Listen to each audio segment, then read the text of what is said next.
En Allemagne, la désaffection des électeurs à l'égard des partis de la grande coalition au pouvoir, la CDU-CSU et le SPD, a des causes économiques et sociales que l'on décrypte mal de ce côté-ci du Rhin. Elle reflète en effet, comme dans un jeu de miroir, l'attrition continue des classes moyennes qui constituent la base électorale traditionnelle de ces partis qui ont gouverné tour à tour ou ensemble le pays pendant des décennies. La réussite économique allemande est en apparence éclatante quand on la mesure à l'aune des chiffres de l'emploi ou des excédents commerciaux ou budgétaires.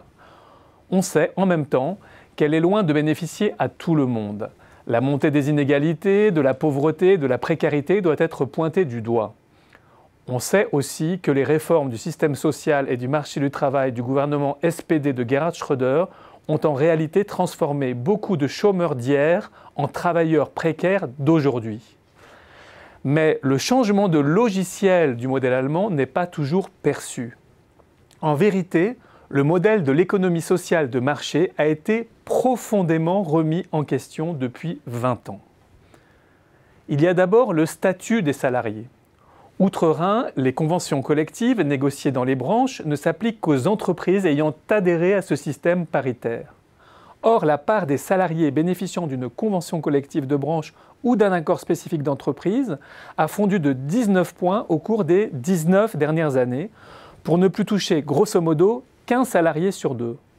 Selon Destatis, l'Office fédéral des statistiques, 43,3% des salariés des Länder de l'Ouest n'avaient en 2017 aucune garantie de conditions de travail au-delà du minimum légal. Et cette proportion atteignait même 55,7% dans l'ex-RDA. En effet, de nombreuses entreprises ont créé des filiales n'adhérant pas aux accords de branche et n'étant pas liées par leur hausse de salaire négociée, leurs primes et leurs conditions d'emploi favorables. Elles ont aussi externalisé, sous-traité et conditionné leurs nouveaux investissements à l'acceptation de conditions de travail moins favorables, tout en usant et en abusant des services des travailleurs détachés ou frontaliers d'Europe de l'Est. C'est aussi dans ce monde du travail inégal que doivent s'intégrer désormais les réfugiés et les migrants que l'Allemagne a accueillis. Un tel recul des conditions de travail a été permis par l'affaiblissement du mouvement syndical. Si les chiffres restent impressionnants dans quelques grandes entreprises industrielles, le taux de syndicalisation passé sous la barre des 20% est désormais inférieur à celui du Royaume-Uni. Après les réformes Schröder, Angela Merkel, tout en gouvernant au centre, n'a apporté que des corrections marginales aux tendances lourdes en défaveur des salariés, se contentant d'édicter un salaire minimum peu ambitieux sous la pression de ses partenaires européens. Or, l'effet structurel de ces changements sociaux menace à son tour sa base sociale et électorale de classe moyenne. Et il est aussi aggravé par deux facteurs. D'abord, dans une Allemagne âgée, les réformes passées des retraites se conjuguent avec un effet retard du développement des formes atypiques d'emploi comme les mini-jobs, dont les droits à la retraite sont, comme les cotisations, symboliques. Ensuite, la bulle immobilière qui a prospéré ces dernières années touche de plein fouet les classes moyennes. L'Allemagne, qui se méfie des bulles financières, avait été longtemps épargnée. Mais la période prolongée de bas taux d'intérêt a fini par importer le problème, renchérissant le prix des logements et créant des fractures spatiales et sociales dans les métropoles.